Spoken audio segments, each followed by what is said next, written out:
શ્રી સ્વામિનારાયણ ભગવાનની જય. હું પાર્ષદ હતો અને યોગી આપાની સાથે નીકળ્યા ગાળામાં. યોગી આપા અને એમની જોડના સાધુ અને હું, અમે ત્રણેય હતા. ગાળામાં બેસાડ્યા. નહીં તો આપણે પાર્ષદ હોય, યુવકો હોય, એ બાપાની સાથે સાથે ચાલે.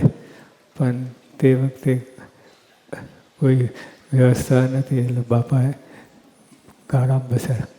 અને તરત જ કહ્યું, સ્વામીની વાતો બોલો. બેસતાની સાથે જ એકદમ પડે. તો મને 350 વાતો મળી હતી.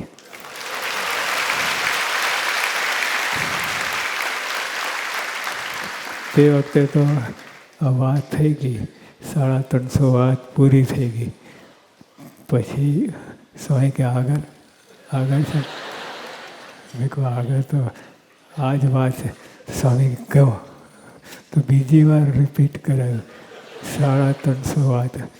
અને સ્વામીએ કહ્યું કે જે આપણને આ તો સ્વામી મહિમા સમજાવે. સ્વામી કે આ સ્વામીની વાતો છે, જેટલી વાર બોલાય એટલી ઓછું પડે. એટલે પછી અમે આગળ ચાલ્યા ગયા. પણ યોગી આપણને બહુ જ આગ્રહ ગમે. અને કોઈને નવરા પડવા ના દે, તરત જ જોઈન કરે.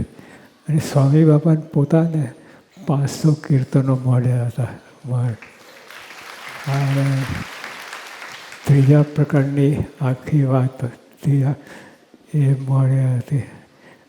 અને વાતો તો બીજી બધી ઘણી સ્વામીની વાતો ઢગલાબંધ સ્વામી બોલતા. અને કીર્તનો અને વચનામત બધા 50-60 એટલે આપણે સાંભળ્યા. તે વખતે બધા વિશેષ હશે, કંઈ કહેવાય નહીં. પણ સ્વામીની આ મુખપાઠ અને એમાં સ્વામીની વાતો વચનામત બહુ ગમે. અને એ તો સાર છે. મહારાજ અને સ્વામી, બ્રહ્મ અને પરબ્રહ્મ, એ બેની વાત. અને એમાં બધી વાત આવે.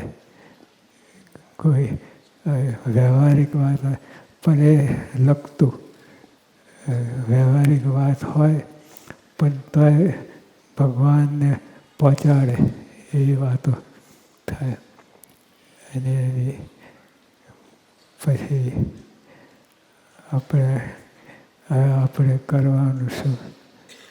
તમામ યુવકો અધિવેશનમાં ભાગ લે.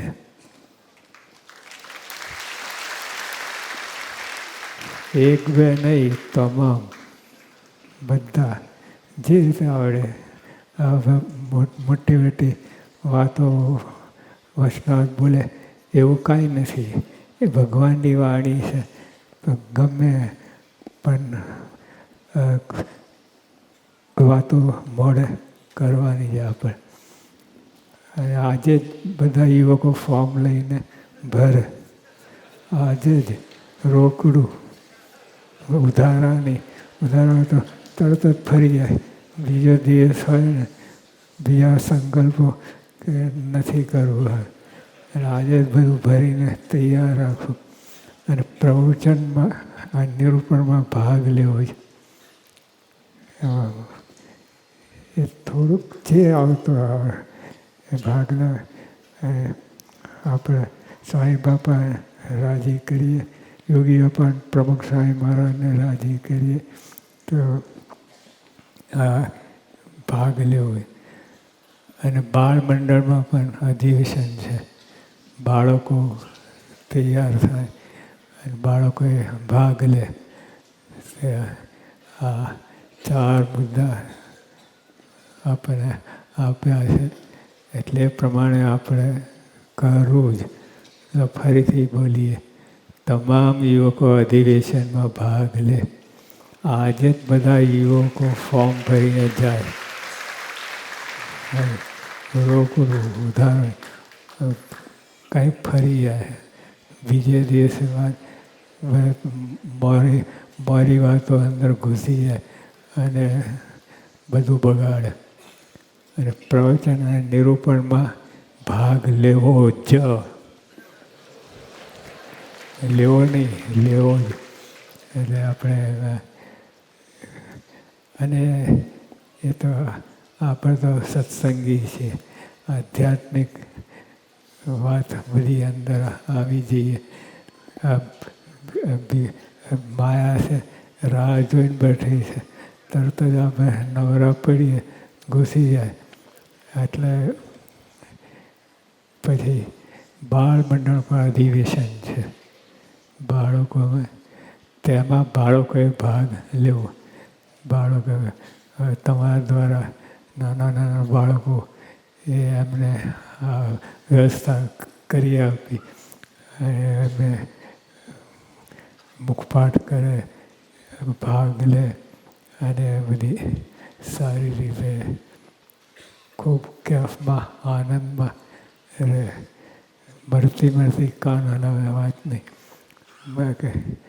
એ જે મોરી વાત કરે ને એ હંમેશા મોરો જ રહે.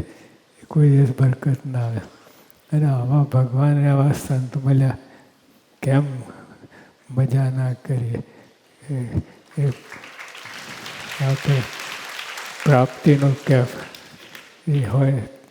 જો યોગી આપા ભજે છે દરબારમાં એક ગરાસિયો હતો, 2 ગામનો.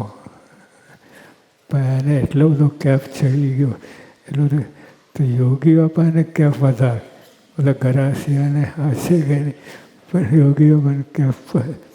એટલે આપણે આ પ્રાપ્તિનો સર્વોપરી પ્રાપ્તિ થઈ છે. એટલે આપણે બળમાં રહેવું. સદાનંદ સાહેબ મહારાજ.